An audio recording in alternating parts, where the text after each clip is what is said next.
ये कहानी है एक किसान और उसके जादुई घड़े की। किसी दूर गांव में एक किसान रहता था जिसका नाम था राम। राम बहुत ही अच्छा और समझदार आदमी था। उसकी 5 एकड़ जमीन थी। अच्छा किसान होने के बावजूद भी उसके खेत में वो अनाज नहीं उगा पा रहा था, जबकि बाकी किसान फसल की कटाई भी करते और बीज भी बोते। राम हर रोज कुदाल चलाता और चलाता, पर उसकी जमीन बंजर ही रहती। और राम, तुम हर रोज क्यों कुदाल से खोदते हो? इस जमीन ने तुम्हें आज तक अनाज का एक दाना भी नहीं दिया। तुम्हें ये जमीन बेचकर किसी और जगह नई जमीन खरीदनी चाहिए। मगर भाई, ये जमीन तो मेरे पुरखों की है और वो इसी जमीन पर खेती किया करते थे। मैं जरूर कोई गलती कर रहा हूँ, पर मैं कोशिश करता रहूंगा। मेरी शुभकामनाएं तुम्हारे साथ है भाई। राम किसी भी कीमत पर अपनी जमीन नहीं बेचना चाहता था। उसने कई दिन तक खाना भी नहीं खाया, सिर्फ फल ही खाता था। राम ने हिम्मत नहीं हारी, वो हर रोज कुदाल चलाता रहा। मैं तब तक कुदाल से जमीन खोदता रहूंगा जब तक मेरी जमीन कोई अनाज नहीं उगाती। मैं हर साल बीज बोता हूँ, आखिर ये बीज जाता कहाँ है? राम कुदाल चलाता रहा। मैं बहुत थक गया हूँ। राम ने पूरे खेत में कुदाल चलाई। आखिर दोपहर के समय उसने आराम करने की सोची। भूखा होने के कारण राम कुदाल नहीं चला पा रहा था। वो अपना काम रोकने ही वाला था कि उसकी कुदाल जमीन में किसी चीज से टकराई। ये क्या है? ये आवाज तो किसी धातु की लगती है। ओह, कितना बड़ा घड़ा है। बड़ी अजीब बात है, भला कौन ऐसे धातु का घड़ा जमीन के इतने नीचे गाड़ सकता है? ये तो हद ही हो गई। राम को लगा कि उसकी इतनी कड़ी मेहनत बिल्कुल बेकार गई है। उसने अपनी कुदाल घड़े में फेंकी और पेड़ की छांव में जाकर बैठ गया। अब तो मुझे ये जमीन बेच ही देनी चाहिए। मैं कब तक ऐसे भूखा रहूंगा? ये बंजर जमीन मुझे कभी कुछ नहीं दे सकती। राम पेड़ की छांव में आराम से बैठकर फल खाने लगा। उसे भूख बहुत ज्यादा लगी थी और फल थे बहुत ही कम। वो घंटों वहाँ बैठकर अपनी जमीन के बारे में सोचता रहा और उदास हो गया। उसे पता था कि उसे अब जमीन बेचनी ही पड़ेगी, क्योंकि उसके पास कोई और रास्ता था ही नहीं। मुझे हिम्मत नहीं हारनी चाहिए। ये पुरखों की जमीन मुझे बेचनी ही होगी। मुझे अंधेरा होने से पहले घर चलना चाहिए। राम अपनी कुदाल लेने जैसे ही घड़े के पास पहुंचा तो वहाँ का दृश्य देखकर वो हैरान रह गया। ये क्या? ये यहाँ किसने रखा होगा? मैं तो सारा दिन यहीं पर था। राम ने देखा कि घड़े में 100 कुदालें थी जैसी उसके पास थी। वो समझ नहीं पा रहा था कि इनमें से उसकी कुदाल कौन सी है। ये नहीं हो सकता। क्या ये जादुई घड़ा है? मुझे और कोशिश करनी चाहिए। राम ने वो 100 कुदालें बाहर निकाली और घड़े में एक अंगूर का दाना रखा। उसे अपनी आंखों पर यकीन नहीं हुआ जब एक अंगूर का दाना 100 अंगूर के दाने बन गए।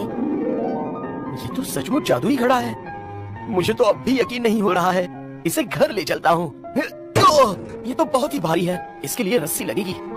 राम ने रस्सी का एक छोर घड़े से बांधा और दूसरा अपनी कमर से।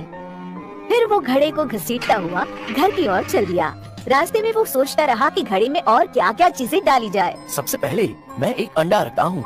वैसे भी मुझे बहुत भूख लगी है और मैं सिर्फ फल ही तो खा रहा हूँ। राम तुरंत बाजार गया और अपने बचाए हुए पैसों से एक अंडा खरीदा।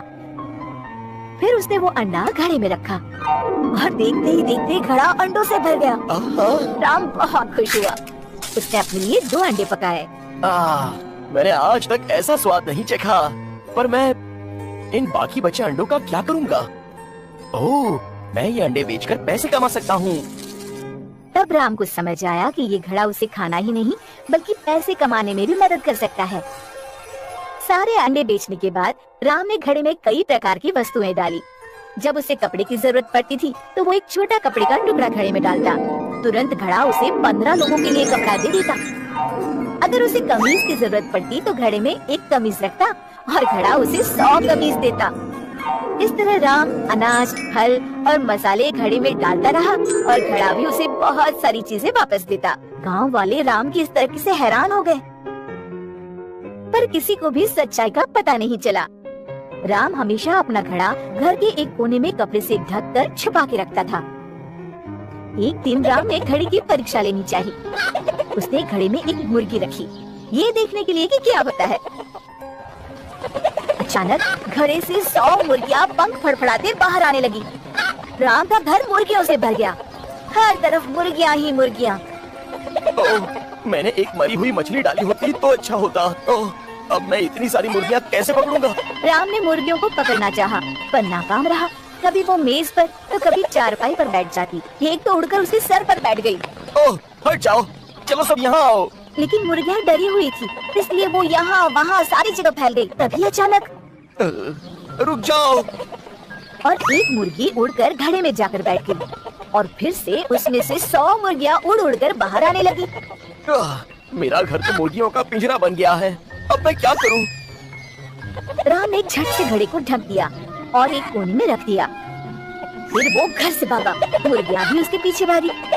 गांव वाले इतनी सारी मुर्गियाँ राम के घर से बाहर निकलते देखकर हैरान हो गए। इतनी सारी मुर्गियाँ? मुझे घड़े को बहुत ही समझदारी से इस्तेमाल करना चाहिए। लेकिन राम को पता नहीं था कि राजा का एक सिपाही उसकी बातें सुन रहा था। उसे घड़े के बारे में पता चला और तुरंत राजा के पास पहुंचकर उसने सारी कहानी बता दी। इतनी सारी मुर्गियाँ, वो भी एक घड़े से, ये कैसे हो सकता है? वो जरूर कोई जादुई घड़ा होगा। तुरंत राम को और उस घड़े को यहाँ ले आओ, वो शाही खजाने का हिस्सा है।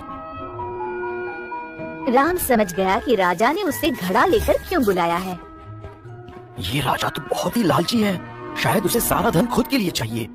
वो घड़ा यहाँ ले आओ, ये तो वाकई काफी बड़ा है। पर ये घड़ा इतनी सारी मुर्गियाँ कैसे दे सकता है? जरा देखो तो इसके अंदर क्या है। अरे नहीं, रुकिए। पर बहुत देर हो चुकी थी। जैसे ही राजा ने घड़े के अंदर झांका, वो फिसल गया और घड़े में गिर गया। अब अंदर से 100 राजा घड़े से उछल उछल कर बाहर आने लगे। इससे पहले कि कोई कुछ कह पाता, वो सब आपस में लड़ने लगे। ये मेरी राजगद्दी है, हट जाओ वहाँ से।